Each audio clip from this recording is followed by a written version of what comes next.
좀 전에 이은혜 권사님 기도하신 것처럼 또 지난 이틀 전이죠. 큰 산불이 나서 또 진화대원이 이제 네 분이 이제 목숨을 잃었습니다. 또 지금도 지금 아직 진화가 되지 않아서 계속 화재가 이어지고 있죠. 또 어떤 피해가 또 어떤 안타까운 일이 있을지 참 모르겠습니다. 근데 우리가 참 예전에도 그래 왔던 것 같은데, 체감하기로는 최근 몇 년간에, 특히 우리나라에서 이렇게 안타까운 일들이 참 많이 일어나는 것 같아요. 우리가 보통 참사라고 불릴 만한 일들이죠.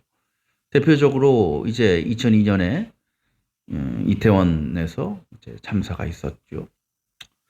또 2023년에는 다 기억하시겠지만 신림역, 또 분당, 서현역 살인 사건이 이제 있었습니다. 또 작년엔 뭐가 있었어요? 이제 무안에서 항공기 충돌 사고로 또 수많은 분들이 세상을 떠났습니다.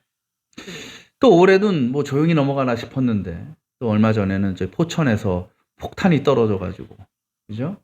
다행히 돌아가신 분은 없어서 그나마 다행이지만 그 영상을 봤는데 봉고차가 지나갔는데 그 앞에 떨어지더라고요. 1, 2초만 더 빨리 갔어도 맞는 거예요.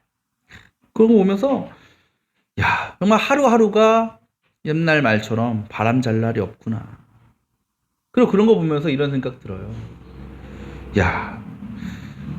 살아있는 게 기적이다. 살아있는 게 기적. 저희 지방의 어떤 목사님 카톡에 그런 문구가 있어요. 매일을 살아가는 위대한 인생들. 우린 매일매일 살아가잖아요. 저와 여러분은 다 위대한 사람들인 거예요. 이렇게 어지러운 세상 속에서 크고 작은 이 사건과 사고들과 참사들이 일어나는 이 시대 속에서 살아가고 있는 우리들. 근데 사람들이 이러한 우리가 참사라고 불릴 만한, 재앙이라고 불릴 만한 일들을 경험하게 되면 한 두 가지 반응 정도가 나오는 것 같아요. 하나는 무력감이라는 겁니다. 무력감. 그것은 그런 참사 앞에서 인간이라는 존재가 얼마나 연약한 존재인지를 깨닫는 데서 나오는 거예요. 정말 그렇지 않아요? 아무리 잘난 사람도요, 아무리 권세가 있고 능력이 있어도요, 자기 생명을 마음대로 하지 못해요. 우리 생명이라는 것이 그렇게 견고하지가 않아요. 여러 가지 뜻하지 않은 일들, 재앙들, 상황들 때문에 한순간에 무너질 수 있는 게 바로 우리들입니다. 그런 상황에서 여러분 할 수 있는 게 뭐가 있어요, 우리가 초능력이 있어서 미끄러지는 비행기를 막을 수나 있어요? 아니면 폭탄 떨어지지 그걸 쳐가지고 바다로 보낼 수가 있어요? 할 수 있는 게 없어요. 그냥 오면 당할 수밖에 없어요. 할 수 있는 거라고 그냥 주님 다시는 이런 일이 일어나지 않게 해주십시오. 기도하는 것뿐이죠. 그때 우리가 무력해지는 거예요. 우리나라는 존재가 이렇구나. 또 하나의 방은 뭐냐? 무관심이라는 겁니다. 무관심. 곧 이러한 일들, 참사나 사고들에 대해서 별로 관심이 없는 거예요. 왜? 내 일이 아니거든요. 남의 일이거든요. 내일 하는 것도 바쁘고 내일에 신경 쓰는 것도 정신없는데 남이 죽은 거, 남이 그런 일 당한 거에 그렇게 신경을 쓰냐라는 거죠. 여러분 어떻습니까? 이 세상에서 또 우리 주변에서 일어나고 있는 이러한 일들을 여러분은 어떻게 받아들이고 있습니까? 그러나 분명한 사실은 앞서 말씀드린 무력감이나 이 무관심이라는 것은 그 재앙을 대하는 올바른 태도는 아니라는 거죠. 그렇다면 우리는 어떻게 그 일들을 바라보고 반응해야 할까? 오늘 예수님께서 말씀을 전하시는 가운데 한 무리가 예수님을 찾아옵니다. 그러면서 어떤 소식을 전해줍니까? 당시 총독이었던 빌라도가 갈릴리 사람 몇몇을 학살했다라는 소식이에요. 왜 이 갈릴리 사람들이 빌라도에게 죽임을 당했는지는 성경에 나와 있지 않기 때문에 우리가 정확히는 알 수 없지만 추측해 볼 수는 있어요. 당시 시대적 상황을 보면 아마 이 사람들은 로마에 또 황제에 대항했던 사람들일 겁니다. 유대 역사가인 요세푸스에 따르면 이 빌라도라는 사람에 대해서 굉장히 악랄하고 잔인하고 험악한 존재라고 표현합니다. 평판이 좋지 않아요. 그런 그가 자신에게 대항하는 사람들, 자신을 대적하는 사람들을 처리하고 죽이는 일은 그렇게 어려운 일은 아니었을 겁니다. 그리고 그러한 일들이 실제로 수차례 일어났을 겁니다. 그러면 로마의 빌라도에 대적한 사람이 그애로부터 죽임을 당하는 것은 그 당시로 따지면 특별한 일일까요? 아닐까요? 그렇게 특별한 일은 아니에요. 왜? 자주 일어난 일이니까. 그러면 그런 일들을 굳이 이 사람들이 예수님을 찾아와서 전해줄 필요는 없어요. 그렇게 사사건건 어떻게 전해주겠습니까? 그런데 이 일이 그들에게 특별히 예수님께 전해야만 되는 분명한 이유가 있었다라는 거죠. 오늘 말씀 보면요, 빌라도가 그 갈릴리 사람들을 죽입니다. 근데 죽이는 것으로 끝나지 않아요. 그 다음 뭐라 그래요? 그 죽은 사람들의 피를 얻다가 섞었다. 그들이 바치려던 제물에 섞었다라고 나오죠. 그러니까 이 갈릴리 죽임당한 갈릴리 사람들 어디에서 죽은 거겠어요? 성전에서 죽은 거예요. 뭐 하다가? 하나님께 제사 드리다가. 그러니까 하나님께 제사 드리는 중에 제물을 이제 바치려던 중에 빌라도 군대라든지 누가 들이다 친 거예요. 그들 그 자리에서 죽인 겁니다. 그 피를 그 제물에 쏟아 부었다라는 거죠. 이건 심각한 거죠. 왜? 하나님께 드리는 제물은 정결한 거예요. 거룩한 거예요. 근데 인간의 피는 깨끗해요? 더러워요? 더러워요. 그걸 섞어버린 거예요. 이거는 살인은 뿐만 아니라 하나님을 모독하는 거였어요. 성전을 모독하는 행위였다라는 거죠. 그러니까 이 사건을 전하지 않을 수 없는 거예요. 근데 여러분, 예수님께 이들이 이 소식을 전해준 이유가 뭘까요? 예수님의 어떤 반응을 기대했을까요? 빌라도를 좀 처리해 주십시오. 심판해 주십시오. 이런 걸 저주해 주십시오. 이런 걸 기대하지 않겠어요?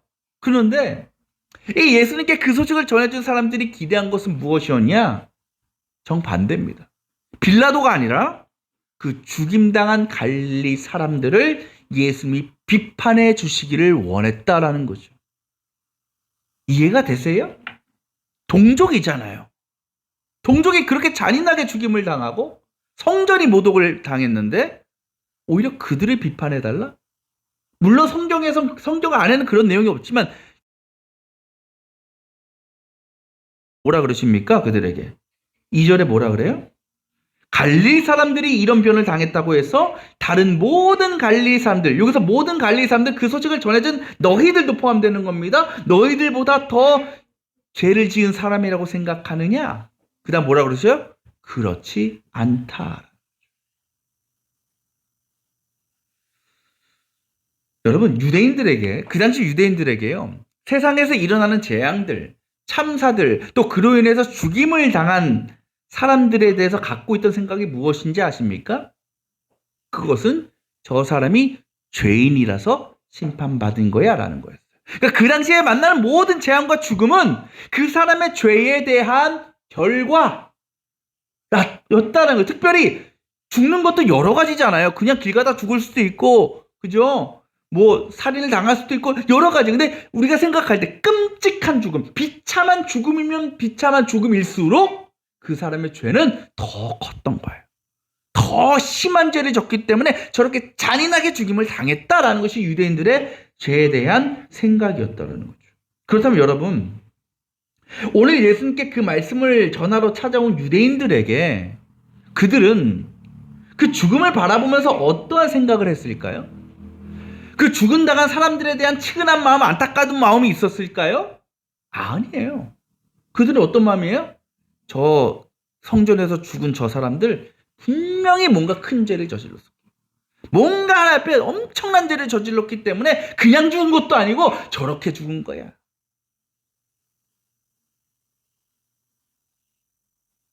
근데 여러분, 말이 돼요, 안 돼요? 말이 안 되죠. 근데요, 이 세상에도요, 그들처럼 생각하는 사람들이 있어요. 세상에서 일어나는 재앙들을 보면서, 참사들을 보면서 이 유대인처럼 생각하는 사람들이 있다니까요. 2022년에 이태원 참사 났을 때 그때 댓글 보면요, 이런 사람이 있어요. 어휴, 저 할로윈이 뭐라고, 저 서양 축제가 뭐라고 거기까지 기어가가지고 저렇게 깔려 죽냐. 무한 사고 났을 때도요, 뭐라는 사람이 있는 줄 아세요? 어휴, 경기도 안 좋다고 하면서 저렇게 연말에 놀러 가고 저러니 저런 사고를 당하지. 있어요, 그런 사람. 이게 뭐예요? 그 재앙의 원인을, 참사의 원인을 누구에게 돌리는 거예요? 희생자들한테 돌리는 거죠. 예수를 찾아온 이들도 마찬가지였어요. 그들이 볼 때 이 빌라도에게 죽임을 당하고 그 성전을 모독하는 그 일이 일어난 거는 빌라도의 잘못이라기보다 그 사람들의 잘못이었다. 그들의 죄 때문에. 그들의 잘못 때문에. 그러니까 그들이 그 말을 전하면서 마음속에는 이랬을 거예요. 예수님, 갈릴리 사람들이요, 제사 지내다가 죽었대요. 그것도 모자라서 그들의 피를 하나님 바칠 제물에 쏟아 부었대요. 얼마나 저들이 죄를 저질렀으면, 얼마나 큰 죄를 졌으면 저런 심판을 당했을까요? 또 그런 말에는 이런 마음도 있지 않았을까요? 저렇게 죽은 사람들에 비하면 여전히 살아있는, 여전히 잘 먹고 잘 살고 있는 나는 뭐예요? 의인이구나. 선한 사람이구나. 그래, 나는 저렇게 죽임 당하지 않고 이렇게 편안하게 살고 있구나. 성경은 그들이 보여준 그런 모습을 이렇게 두 글자로 말합니다. 정죄라는 거죠. 그러나 예수님은 그들에게 분명히 말씀하십니다. 뭐라고? 그렇지 않다. 그들이 죄 때문에 죽은 것이 아니다. 너희가 지금 그렇게 살아있다고 해서 너희가 그들보다 의롭거나 죄를 짓지 않으면 산다라고 생각하지 말으라라는 거죠. 그러면서 예수님이 한 사건을 이야기하시죠. 그렇죠? 4절에 보면 실로암에 있는 탑이 무너져 18명이 죽은 사건을 얘기하셔요. 당시 실로암은요, 예루살렘 성전 근처에 있었습니다. 근데 실로암이 어떤 용도였냐면 예루살렘을 방문하는 주민들과 순례자들이 쉴 수 있는 쉼터였어요. 근데 그 실로암 옆에 큰 탑이 하나 세워져 있는데 이유는 모르겠어요. 갑자기 그 탑이 무너진 거예요. 그래서 그 옆에 있던, 지나갔던지 쉬고 있던 사람들인지 모르겠지만 18명이 깔려 죽은 거예요. 참사 아닙니까? 얼마나 큰 재앙입니까? 이 또한 사람들은, 유대인들은 저 사람들 죄를 지며 살았기 때문에 저거 하나님이 무너뜨리신 거야. 저 죄 심판하시려고 깔려 죽게 하신 거야. 라고 생각했다라는 거죠. 그럼 그들의 생각을 향해서 주님은 똑같이 말씀하십니다. 뭐라고? 그렇지 않다. 그렇죠. 우리는 어떠한가? 세상에서 일어나는 그런 사건과 사고들, 안타까운 일들을 바라보면서 여러분은 그렇게 생각하지 않으시겠죠? 어떤 정신나간 목사 같지도 않은 목사라고 불리는 누군가는 얘기하잖아요. 하나님이 심판하신 거야. 하나님이 저렇게 만드신 거야. 여러분, 정말 그렇다면요, 우리가 당하는 어떤 고난과 재앙과 참사들이 우리의 죄 때문이라고 한다면 여러분, 솔직히 나는 피할 자신 있다, 나는 그거 재앙 안 당할 자신 있다, 있어요? 없잖아요. 저도 마찬가지. 정말 그렇다면 우리는 애초에 빌라도에게 죽임당했을 것이고 애초에 실로암 탑에 깔려 죽었을 사람들이 오히려 재앙 안 만나는 게 신기한 거 아닙니까? 그렇다면 살아있는 게 더 신기한 거 아니에요? 그렇다면 오늘 이 제자들, 예수님을 찾아온 사람들이 얘기하고 있는 거는 아예 시작부터 잘못된 거예요. 죄에 대한 개념부터 잘못된 겁니다. 재앙을 오해한 겁니다. 사람이 재앙을 만나고 삶의 고난과 어려움을 만나고 끔찍한 죽임을 당하는 것이 무조건 그의 죄에 대한 심판이냐? 아니라는 거죠. 그러니 절대로 그 재앙으로 인해 고통당하는 사람들, 희생자들을 정죄하면 돼요, 안 돼요? 안 되는 거예요. 요한복음 8장 보면요, 바리새인들이요 가늠한 여인을 데려다가 예수 앞에 던져 놓습니다. 뭐라 그래요? 이 여자 돌로 쳐 죽여야 됩니다. 죄인입니다. 그 일이 일어나는 건 그 여인에게는 재앙입니다. 참사입니다. 근데 그때 예수님은 모여있던 바리새인들과 사람들에게 이렇게 말씀하십니다. 너희 가운데 죄가 없는 사람이 먼저 이 여자에게 돌을 던져. 여자는 분명히 죄를 지었습니다. 율법을 어겼습니다. 부정한 여자입니다. 그러나 주님은 그 여인을 정죄하지 않으셨습니다. 오히려 그 여인을 통해서 그 여인을 정죄하여 돌로 치려는 사람들의 죄를 드러나게 하셨다라는 겁니다. 여러분, 그렇다면 우리는 그런 일들을 어떻게 바라봐야 될까요? 세상에서 이런 재앙들을 어떻게 대해야 될까요? 오늘 말씀에서 주님은 분명히 가르쳐 주십니다. 3절 말씀입니다. 내가 너희에게 말한다. 너희도 회개하지 않으면 그렇게 망할 것이다. 5절에도 똑같이 말씀하시죠? 너희가 회개하지 않으면 그렇게 망할 것이다. 그러니까 재앙 앞에서 우리가 해야 될 일은 뭐냐? 저 사람들 정죄하고 조롱하고 비난하는 것이 아니라 뭐하라? 회개하라는 거예요. 회개. 왜? 그것이 우리가 망하지 않기 위해서.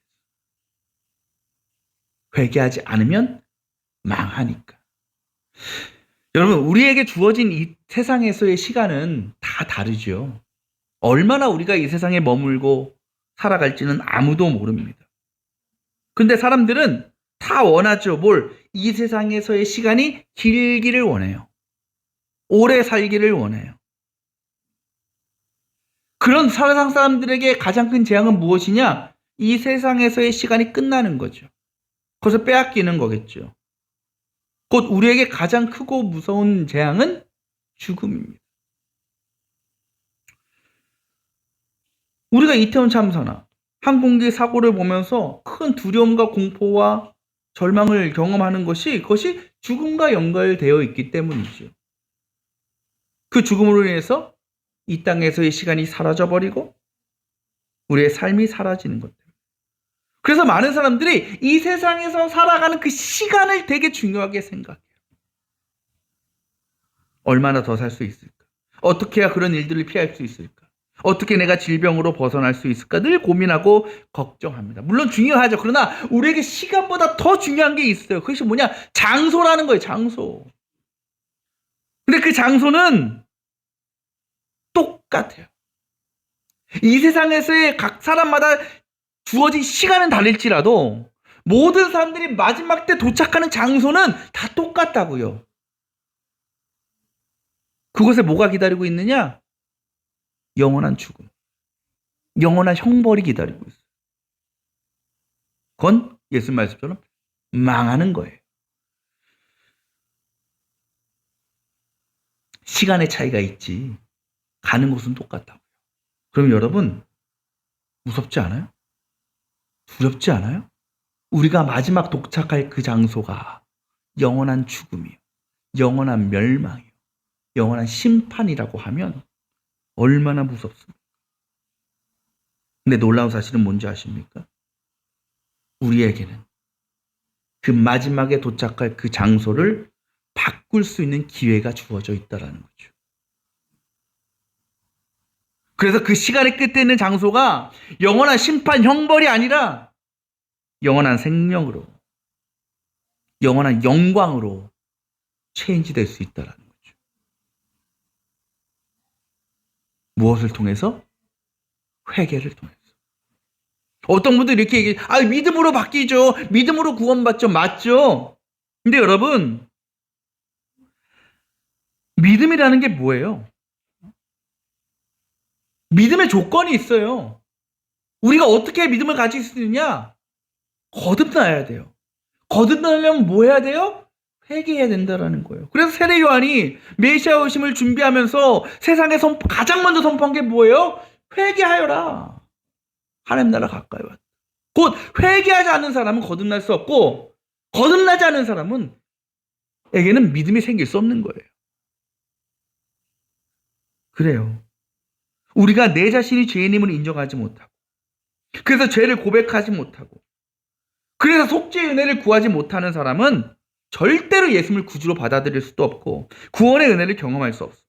아무리 입으로는 주님 믿습니다 해도, 아무리 교회에 나와서 예배는 드려도 진정한 회개로 나아가지 못하면, 여전히 정죄하는 삶을 살아간다면 그 사람의 마지막 장소는 변하지 않을 겁니다.